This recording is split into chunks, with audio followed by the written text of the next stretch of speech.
সুপ্রিয় দর্শক মন্ডলী, দরকার এখন ভিউজ, তাই ভুলভাল খবর নিয়ে আমরা চলে আসলাম 265 নিউজ। 265 নিউজের আজকের এপিসোডে দেখানো হবে লোহাগড়া বাজারে কিভাবে কাস্টমার এসে দোকানে দরদাম করে।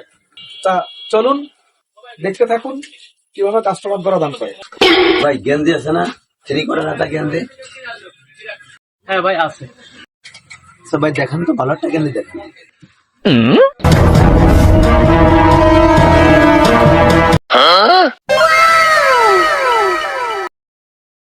ভাই দাম কিন্তু বেশি করে যাবে না, আমি কিন্তু দামাদামি করে কিনবো।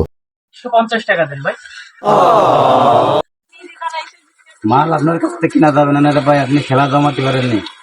আপনি দাম বেশি করে চান, 450 টাকা যদি আমি কয়টা দাম করবো? খেলা হলো না, বেশি করে চান, আবার চান আবার। ভাই আমি অত দামাদামি পছন্দ করি না, আপনি 50 টাকা কম দেন। আচ্ছা ঠিক আছে, আমি দাম দেবো ভাই 80 টাকা, দেবেন গেঞ্জি? অন্য দোকান দেখেন। আরে ভাই রাগ করতেছেন কা? আর 20 টাকা রায় নেন, 100 টাকা দেন দেন দেন। না ভাই হবে না, আপনি করেন একদম 150 টাকা দেন। ভাই লাস্ট 130 টাকা দেবো, দেবেন? তাহলে চলে গেলাম। আচ্ছা ভাই আসেন। ভাই আপনার কাছ থেকে গেঞ্জিটা নিলাম, কিন্তু মজা হলাম না, আপনি দামাদামি করতে পারেন না।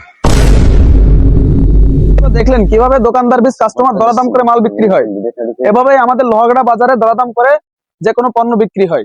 পরবর্তী ভিডিওর জন্য আপনাদের আমন্ত্রণ রইল এবং ভিডিওটা শেয়ার কমেন্ট করে পাশে থাকবেন। তা আজকে এই পর্যন্ত এপিসোড শেষ। খোদা হাফেজ।